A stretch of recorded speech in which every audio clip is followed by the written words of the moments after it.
မရလေမိုင်းဖွေတာမမီလိုက်ဘူး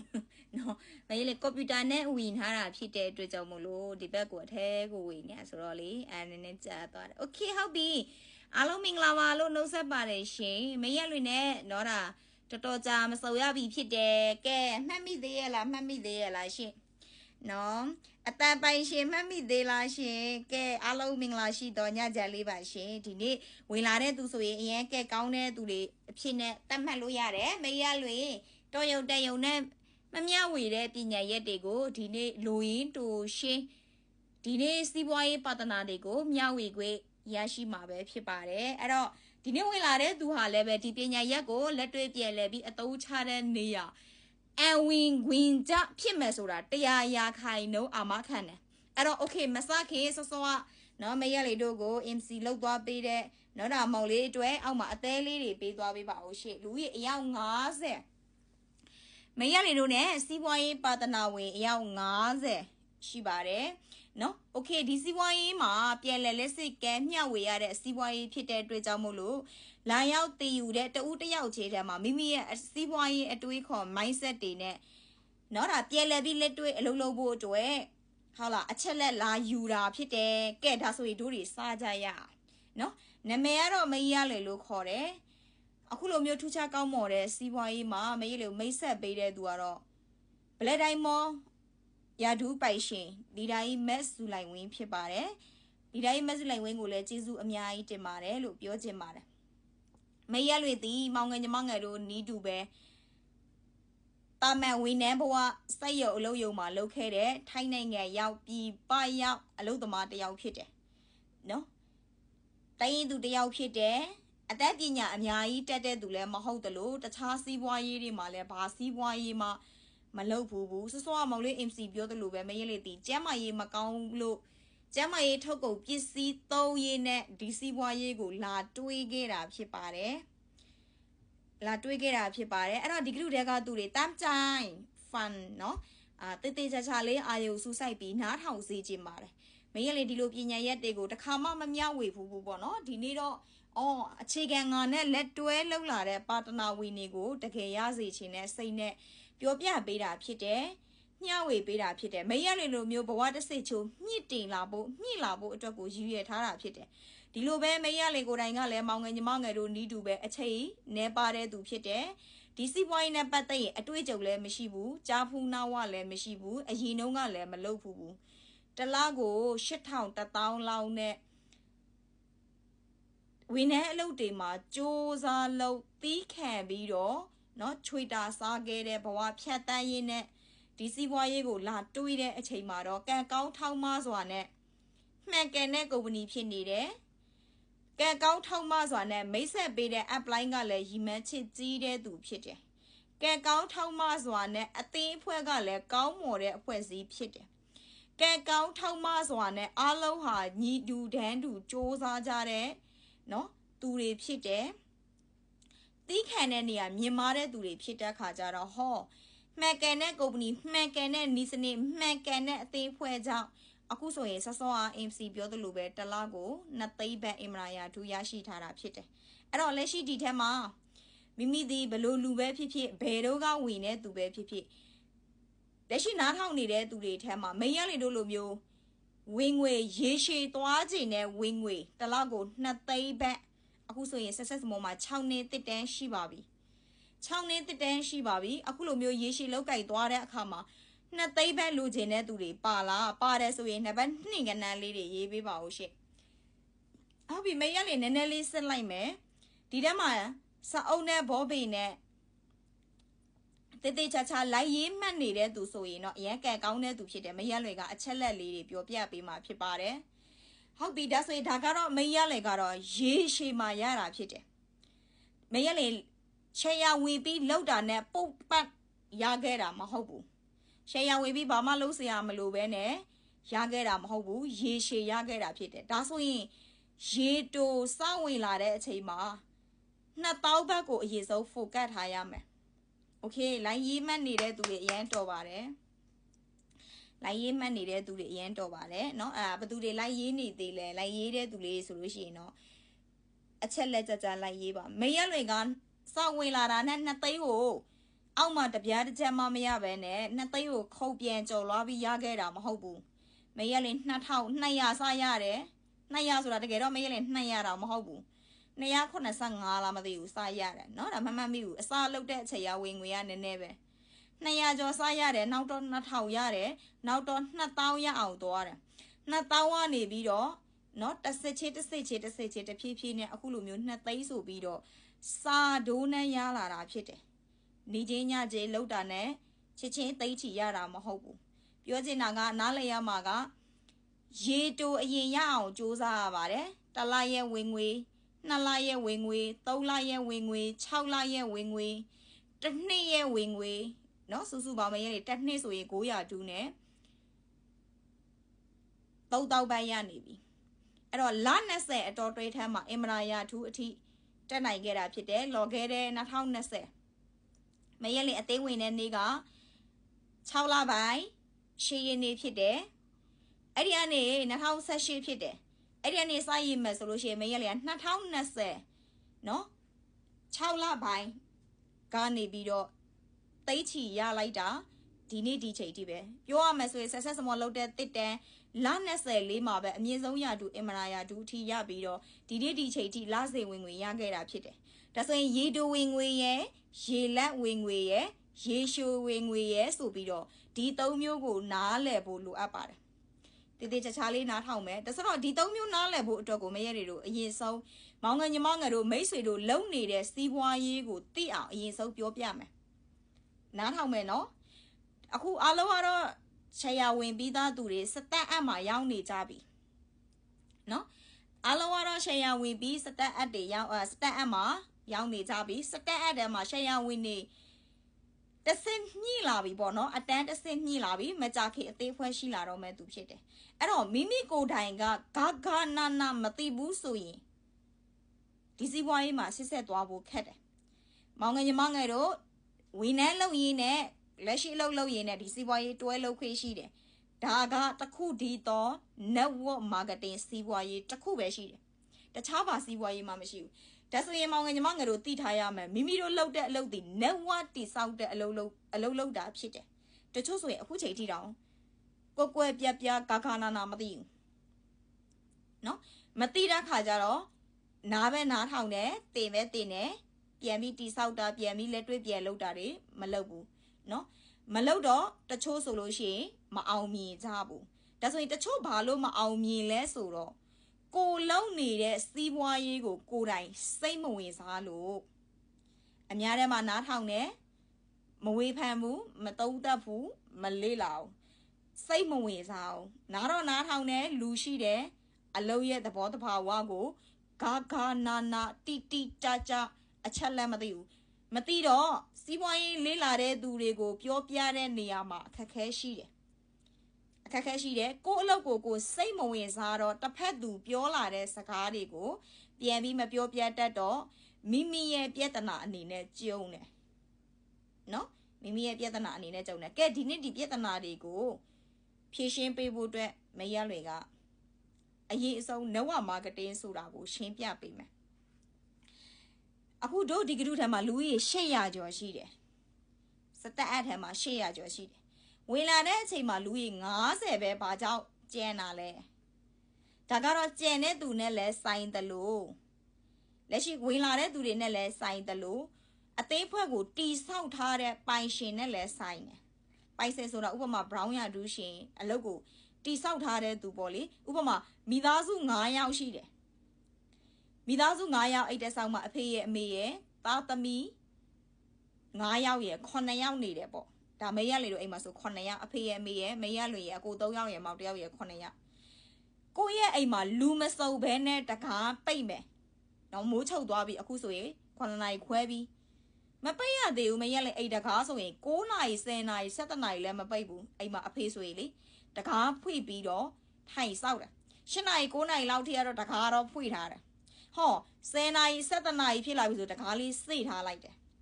အိမ်မှာလူတော့မစုံသေးအကိုအကြီးဆုံးနေမလာသေးသူတို့ဗီဒီယိုသွားကြည့်တယ်ငယ်တော့ဆိုရင် video သွားကြည့်တယ်လမ်းနေလဲတဲ့ဂီတာတီးတဲ့တချစ်ဆိုတယ်တငယ်ချင်းအပေါင်းအသင်းတွေနဲ့သွားတယ်အိမ်မှာလူမစုံမချင်းကတကားလေးစစ်ပြီးအဖေကဝရဏာကနေထွက်ပြီးတော့ကြည့်တယ်နော်ကိုယ့်အိမ်မှာကိုမိသားစုမစုံရင်တကားပိတ်လို့ရလားမရဘူးကိုသားသမီးဘယ်သူမလာသေးဘူးလဲဆိုတာအဖေလှုပ်တဲ့သူသိရမယ်အမေလှုပ်တဲ့သူသိရမယ်မိသားစုရဲ့ကျန်တဲ့သားသမီးမရက်တွေတော့အိတ်ကုန်ပြီပေါ့အဲ့ဒီသဘောတရားအတိုင်းပဲကိုနဲ့စီးပွားရေးလက်တွဲလှုပ်ထားတဲ့ဒိုးအလုပ်ကနဝတ်တီစောက်တဲ့အလုပ်ဖြစ်တဲ့အတွက်ကြောင့်မို့မိမိရဲ့လုပ်ငန်းရှင်ပါတနာရှယ်ယာဝင်ဘသူဝင်လာလဲဘသူမဝင်လာသေးဘူးလဲစုစည်းရမှာကဘသူရဲ့တာဝန်နဝမာကတီလုံးနေပါတယ်နဝတီစောင့်နေပါတယ်ဆိုတဲ့အသိရှိတဲ့သူရဲ့တာဝန်ဟုတ်တယ်နော်အဲ့ဒါပေမဲ့တာဝန်သိတာဝန်ရှိတဲ့သူကဘလောက်ပဲတာဝန်ရှိနေပါစေ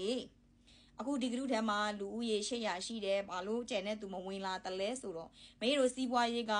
စားသုံးသူရှိတယ်ဈေးရောင်းတဲ့သူရှိတယ်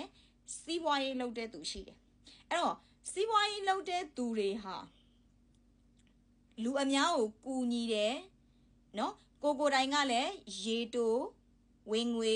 ရေလန့်ဝင်ငွေရေရှည်ဝင်ငွေအတွက်အောင်မြင်မှုအဝေးဆုံးသွားဖို့အတွက်ကိုတည်ယူတာဖြစ်တယ်ဒါကြောင့်မို့တည်ယူတဲ့သူတွေကအောင်မြင်တဲ့သူအောင်မြင်တဲ့လမ်းကြောင်းလျှောက်တယ်လို့သဘောထားရမယ်ဒါဆိုရင်မိရတွေတို့နဲ့အတူမိရတွေတို့လိုမျိုးလူအများစုပေါ့လေတချို့ဆိုလို့ရှိရင်ဘာကြောင့်အောင်မြင်မှုနဲ့အတူအဝေးကြီးကိုသွားနိုင်တာလဲသိချီဘာလို့ရတာလဲတန်းချီအမက်စလိုင်တို့ကိုမီးကြော်ဦးလို့တခြားလီတာတွေဘာလို့ရတာလဲဆိုလို့ရှိရင်အလုတ်ကိုအလုတ်လိုမျိုးချစ်ခင်လေးစားတယ်ဒါပေမဲ့တချို့လူတွေများသောအဖြစ်ကတော့ရှုံးသွားတာမဟုတ်ဟိုကြရှုံးတယ်မအောင်မြင်ဘူးဆိုရင်ကြရှုံးတယ်ကြရှုံးတာမဟုတ်ဘူးမဝင်လာတဲ့သူကနောက်ဆုတ်သွားကြတာကြဆုံးတာမဟုတ်ဘူးเนาะမိမိခံဝခွန်လွတ်လင်းနဝမာကတေစီးပွားရေးမှာတဲ့ကြရှုံးတယ်ဆိုတာမရှိဘူးတဲ့နောက်ဆုတ်ကြတာဖြစ်တယ်တဲ့ဘာကြောင့်နောက်ဆုတ်ကြတယ်လဲဆိုတော့အလုပ်ကိုဂါနာမှန်ကဲမသိလို့နောက်ဆုတ်ကြတာဖြစ်တယ်ဒါဆိုရင်သိချီတန်းချီရတဲ့သူကမှန်ကန်တဲ့ mindset ရှိတဲ့သူတွေဖြစ်တယ်ဒါကြောင့်မို့တို့တွေဒီကရုထံမှာများသောအဖြစ်ကိုယ့်ရဲ့ကရုကောင်းဆောင်တွေမျှဝေတာ mindset တွေကိုပဲမျှဝေတာမဟုတ်ဘူးလားဆောဆော MC တော့ mindset မရှိရင်သူထက်ခါလေးကြည့်ပြောဆိုတဲ့ mindset မရှိရင် MC ကိုဖျောက်တန်းသူမလုံနိုင်ဘူးနော်မေးရလေကိုထိအပ်သွားတယ် mindset တွေကောင်းမွန်အောင်လမ်းကြောင်းပွင့်အောင်သူထိအပ်လုပ်သွားတယ်သဘောပြောပြရတယ်နော်ဒါဆိုရင်တို့ဒီနဝမာကတေစီးပွားရေးမှာတိတ်ချီတန်းချီရဖို့ဆိုရင်တို့တွေဟာအတွေ့အကြုံမရှိဘဲနဲ့စီးပွားရေးလုပ်တဲ့သူဖြစ်တယ်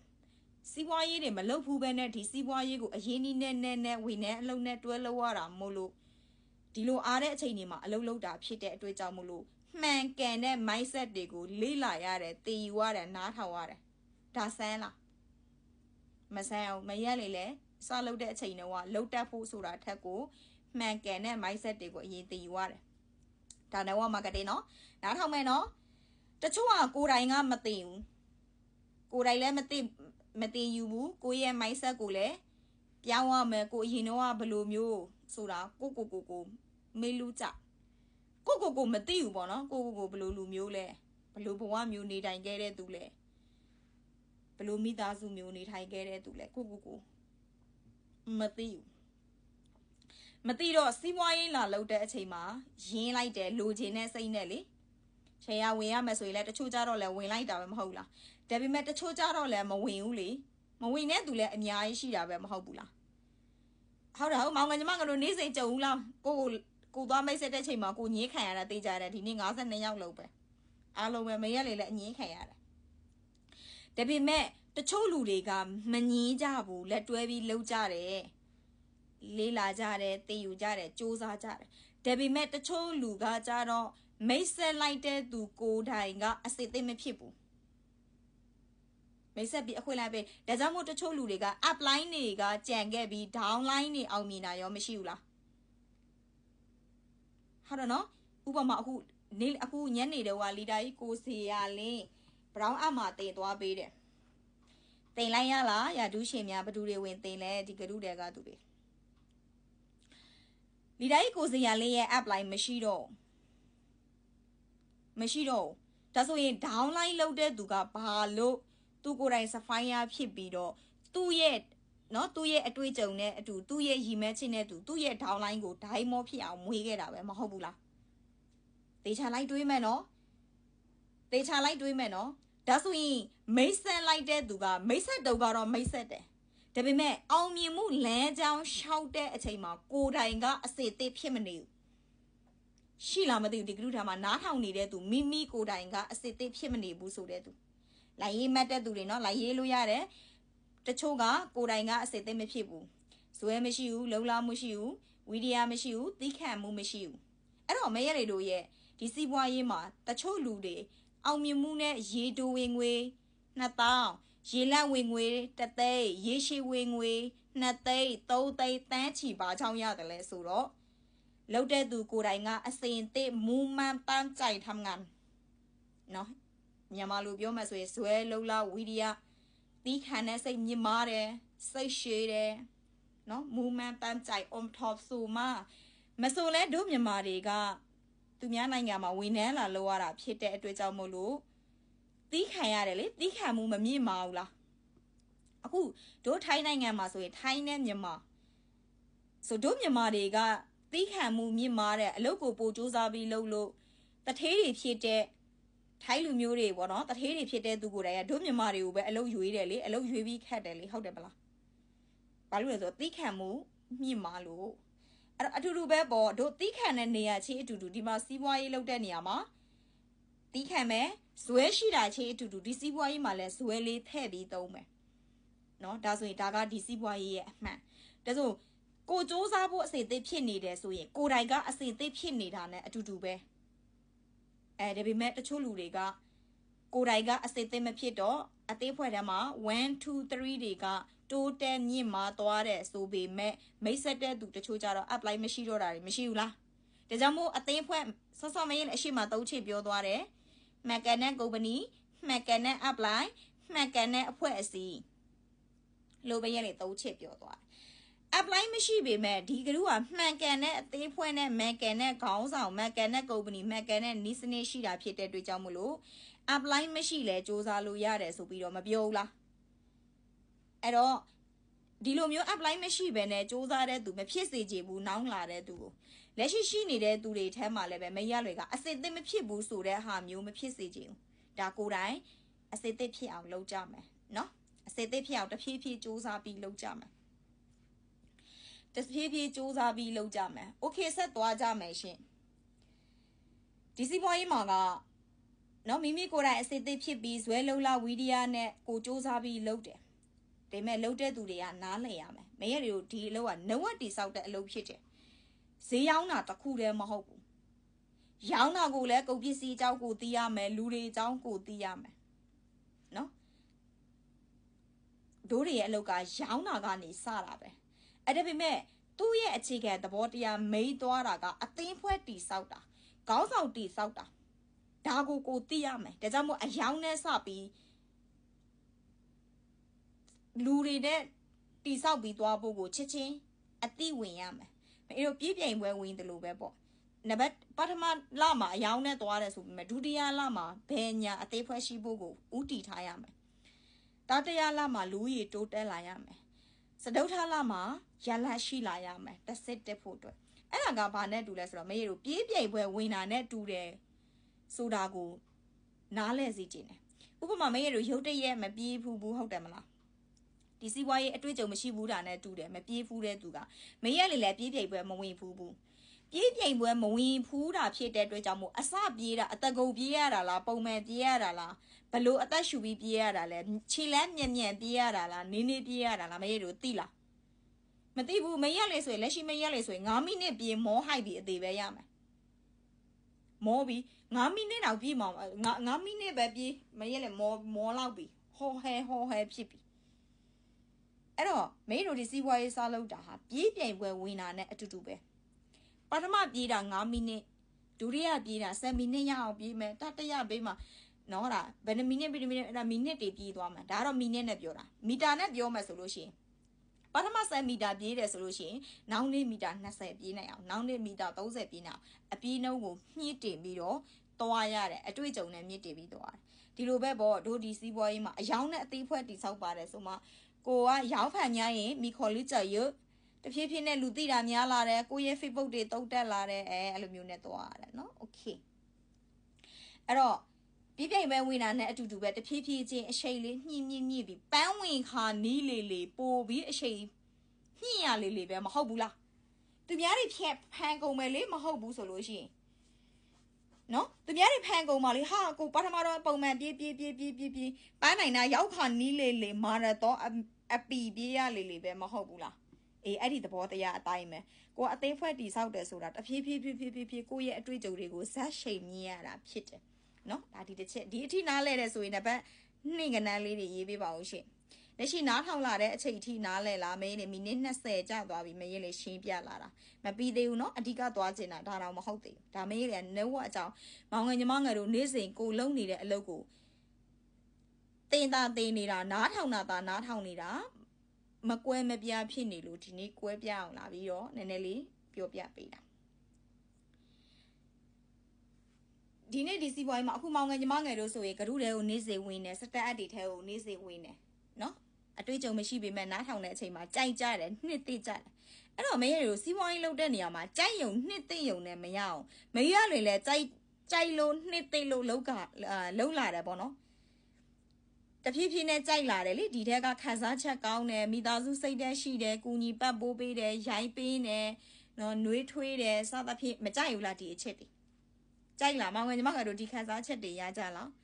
အဲ့တော့ရေရှည်စီးပွားရေးလုပ်တဲ့နေရာမှာကြိုက်ရုံတစ်ခုတည်းနဲ့မရတော့တချို့ကကြိုက်တယ်နော်ကြိုက်ရုံတစ်ခုတည်းနဲ့မရတော့ဘူးလေးလာမှုမြင့်ရတယ်လေးလာရတယ်တည်ယူရတယ်မှတ်သားရတယ်အဲ့ဒီလေးလာတည်ယူတဲ့နေရာမှာတော့ကျွမ်းကျင်ရတယ်မှတ်သားတဲ့နေရာအချက်လက်ကောင်းနှုတ်တဲ့နေရာ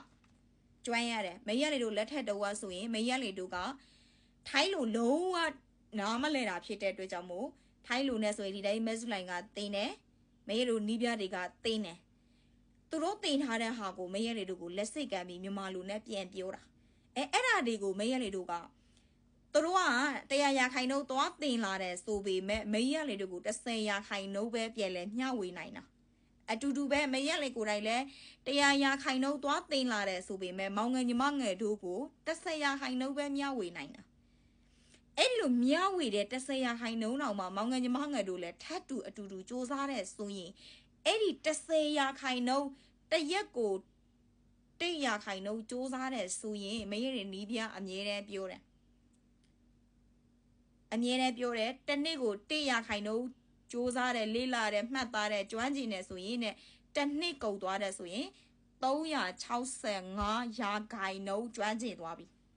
ဒါဆိုရင်တစ်နှစ်ကုန်သွားရင်တော့ဒီစီးပွားရေးမှာအဓိပ္ပာယ်အရင်ရှိသွားပြီဟုတ်လားလက်ခံလားတချို့ကတစ်နှစ်ကုန်သွားတယ်ဆိုပြီးဂရုထဲမဝင်တော့တကယ်တမ်းကျတော့တစ်နှစ်ပြည့်သွားတယ်ဆိုရင်တော့အဓိပ္ပာယ်အရင်ရှိသွားပြီသူများထက်365 ရာခိုင်နှုန်းပိုကျွမ်းတယ်โอเคဒါဆိုရင်မင်းလည်းအချက်6ချက်ရှိတယ်မင်းနည်းနည်းလေး share လုပ်ပေးမယ်နော်နည်းနည်း share လုပ်ပေးမယ်တို့ဒီစီးပွားရေးမှာကန်ဆနိုနော်ကန်ဆနိုဆိုတာကိုယ့်ရဲ့အရည်ချင်းနော်အရည်ချင်းတွေကိုလေးလာတည်ယူခဲ့တဲ့အရည်ချင်းတွေကိုပြန်လဲပြီးမေးမြန်းရတယ်ကျွန်တော်ကတော့ဒီအချက်လေးလာတာသဘောကျတယ်သဘောပေါက်တယ်နော်ဒီအချက်လေးကတော့သဘောမပေါက်ဘူးမေးမြန်းပြောဆိုရတယ်အပြန်လို့ကန်ဆနိုဆိုအပြန်လဲအမေကိုထောက်ရတယ်ပေါ့ကွယ်ကိုယ့်ရဲ့ဂရုတွေထဲမှာကိုယ့်ရဲ့အသေးဖွဲတွေထဲမှာလှုပ်ဖြစ်လားအပြန်လာလေဒါပေမဲ့လူအများစုကပါလဲဆိုတော့မေးရလေလဲအဲ့လိုပဲနော်နားထောင်တာတတ်ပဲမမေးဘူးနားမလဲလဲမမေးဘူးနားလဲလဲမမေးဘူးဒါဆိုရင်ကိုဒီလိုလူမျိုးထဲမှာပါတယ်ဆိုရင်အခုအစလုပ်တဲ့နေရာမှာကိုရဲ့လေးလာမှုကမလုံလောက်ဘူးအပြန်လဲမေးပြောဆိုဆွေးနွေးကျွန်တော်ဘာလေးမေးမလဲဒီနေ့မေးခွက်ပေးတယ်ဘာလေးမေးမယ်ဘာလေးပြောမယ်ဘာလေးတိုင်ပင်စရာရှိတယ်ဆိုရင်ရုပ်တရက်ဆိုရင်ဘာမှမသိဘူးအဲ့ဒါကက်စနိုလို့ခေါ်တယ်တယောက်နဲ့တယောက်အပြန်လဲပြောဆိုတာအဲ့ဒီဟာတွေရှိရမယ်နော်ပြီးရင်ဒီစီးပွားရေးမှာကတို့တွေကလူတွေနဲ့တိဆောက်ပြီးအလုပ်လုပ်တာဖြစ်တဲ့အတွက်ကြောင့်မို့ကိုယ့်ရဲ့အကြောင်းကိုတစ်ဖက်လူကိုစိတ်ဝင်စားအောင်မျှဝေရမယ်လမ်းလျော့တဲ့လို့ခေါ်တဲ့ထိုင်းလူနဲ့ဆိုဒါကြောင့်မို့ဝိုင်းရင်ကြွိုင်လို့ပြောရည်လဲမှန်တယ် နော်သူများရဲ့အကြောင်းတွေကိုဒီနေ့တော့ဘယ်လီတာလာပြောပေးတာခုနကယ်စနလို့ပြောတဲ့နေရာမှာဘယ်လီတာလာမျှဝေပေးတာကျွန်တော်နဲ့ဘဝတူတယ်ကျမနဲ့ဘဝတူတယ်ဒါကြောင့်မို့ update တွေလုပ်ခိုင်းတယ်မျှဝေတယ်ဟောအဲ့ဒီကနေတစ်စစ်နေ့စဉ်နေ့အများနားထောင်ထားတဲ့အရာတွေကိုကိုကဘာလုပ်လဲ copy ကူးတယ်လေ copy ကူးပြီးရင်ကိုပြောတဲ့စကားကိုတင်ယူလာတဲ့အတွေ့အကြုံတွေကိုဂရုတွေကတော့ဂရုလိုက်အဖွဲလိုက်တော့နားမထောင်ဒါပေမဲ့ကိုသွားမိတ်ဆက်တဲ့တယောက်ကတော့ကိုပြောတာနားမထောင်လားကဲလို့ပါဦးဂရုထဲမှာကိုနားထောင်ခဲ့သမျှတင်ယူခဲ့သမျှလိလာခဲ့သမျှမှတ်သားခဲ့သမျှကိုအပြင်မှာကိုသွားမိတ်ဆက်တဲ့တယောက်ကဒီဂရုတွေကအကြောင်းဆိုရင် तू နားမထောင်လားအဲ့ဒါပေမဲ့ကိုကစိတ်ဝင်စားအောင်မျှဝေတက်ရမယ်မိမိရဲ့အကြောင်း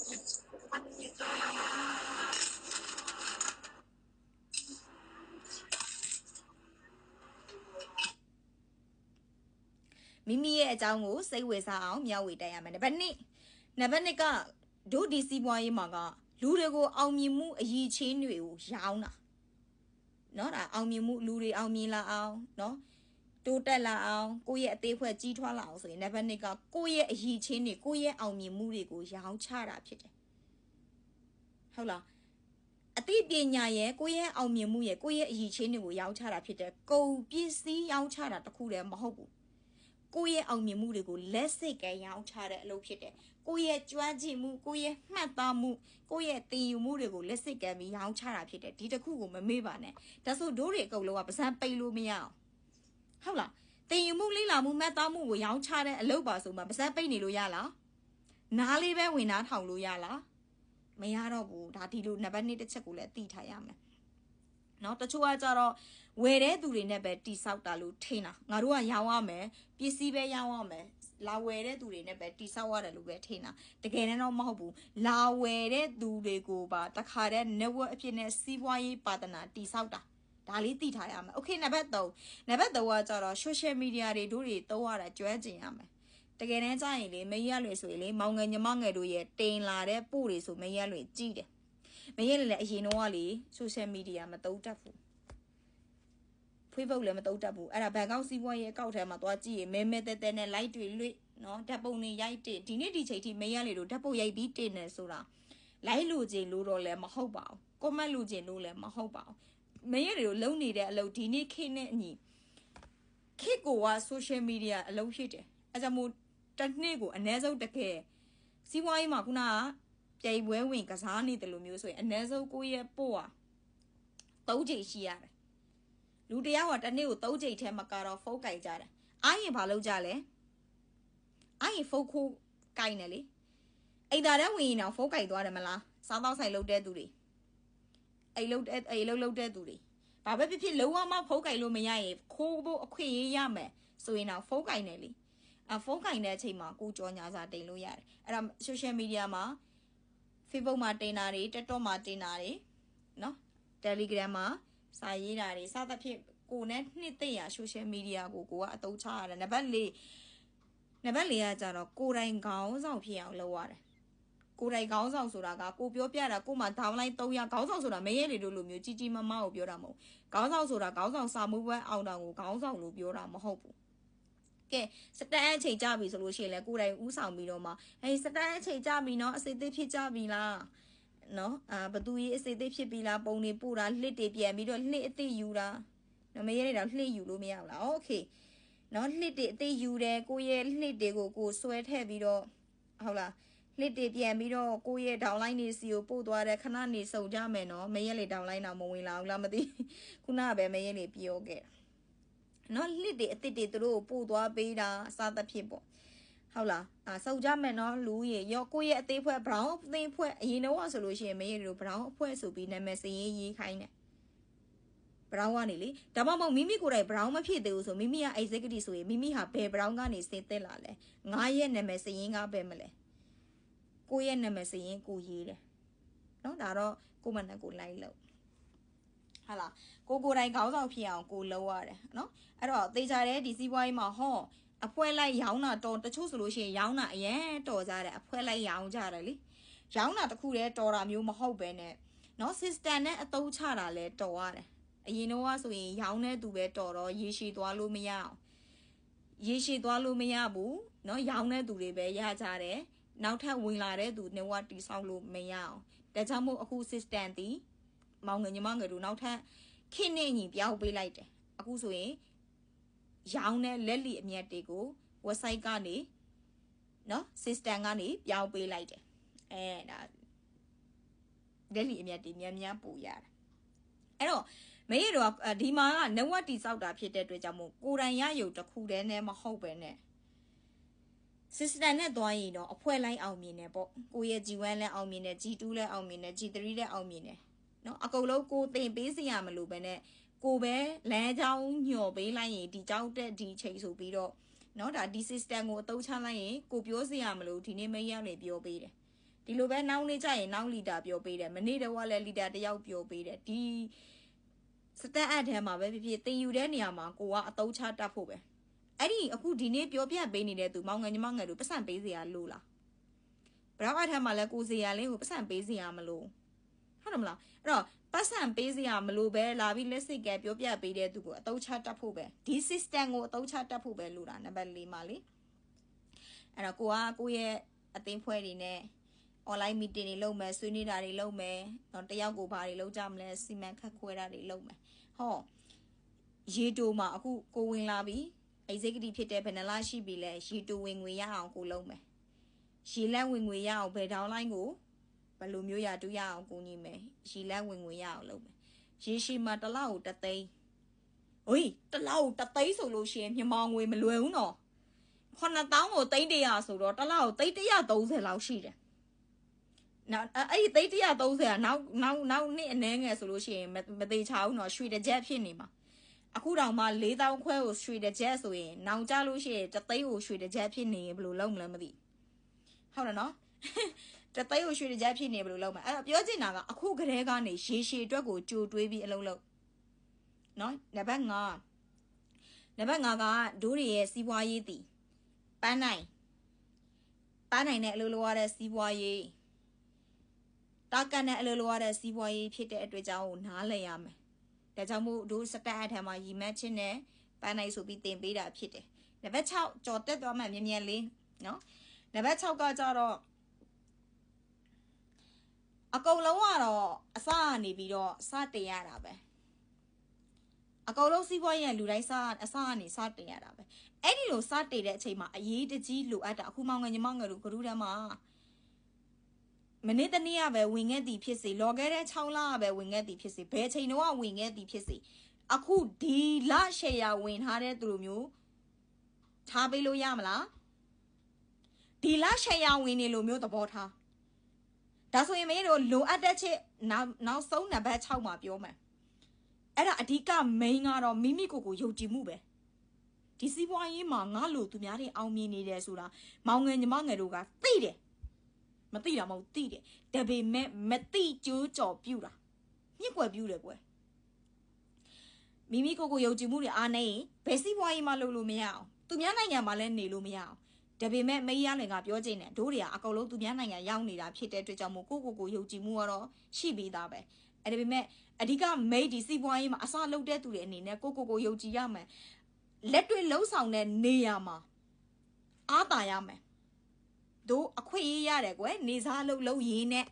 စီးပွားရေးလုပ်တဲ့အခွင့်အရေးရတယ်ဟုတ်လားကြံတဲ့သူရလားမရဘူးတခြားစီးပွားရေးမရဘူးကိုရရောင်းခွင့်လည်းမရှိအခုထိုင်းနိုင်ငံမှာဆိုပူလောင်ဆိုးတယ်မောင်ငယ်ညီမငယ်များထိုင်းနိုင်ငံမှာဆို online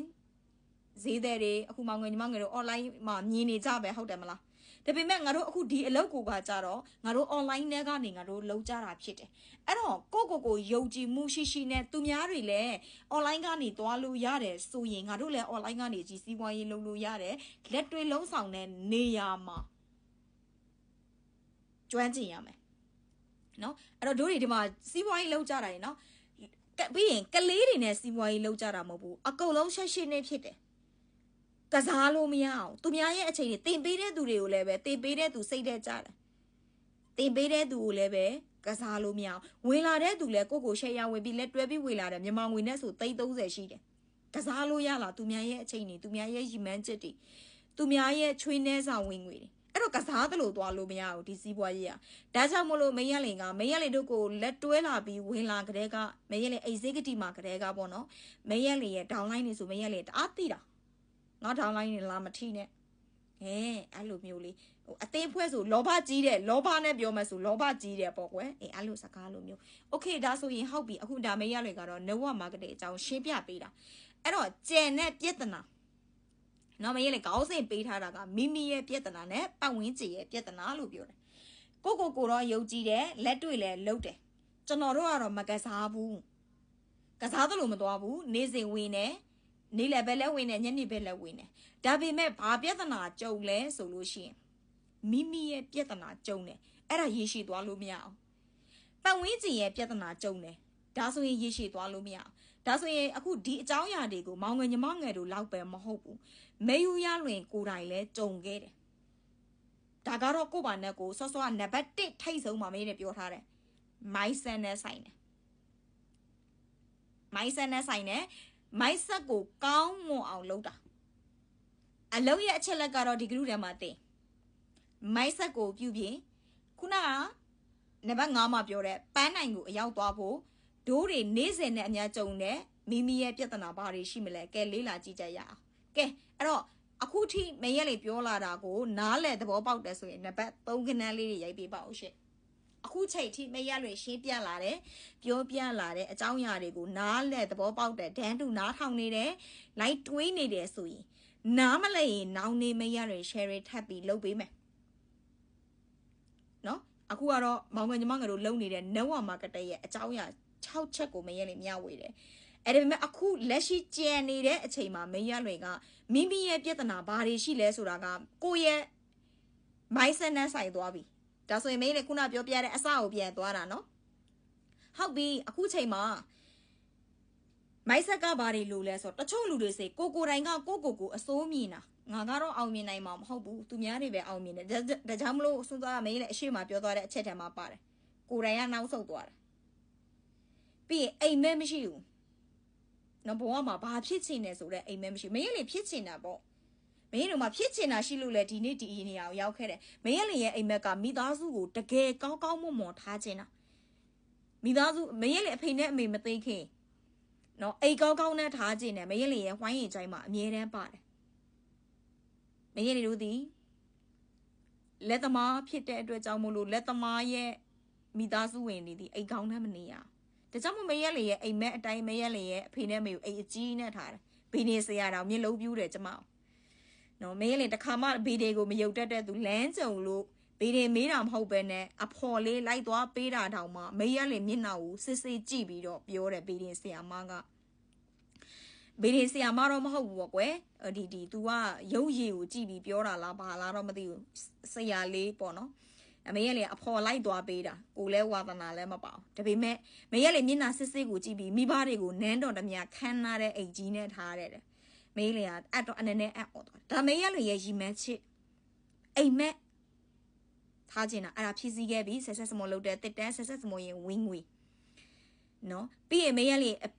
အဖေနဲ့အမေရှိနေတော့မှရှင်ပြုတ်ရဟန်းခံလှုပ်ပေးခြင်းနဲ့အမေဒီသားယောက်ျားတွေကြီးပဲမွေးထားတဲ့မိန်းကလေးဆိုရင်မေရက်လေတယောက်ပဲ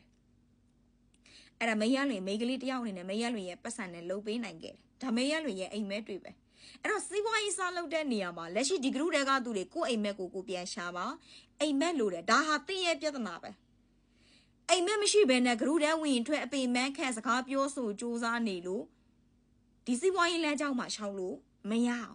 ဒါကြောင့်မို့အိမ်မက်မထားဘူးတဲ့သူတွေကိုဒီဂရုထဲမှာအိမ်မက်အကြောင်းတွေ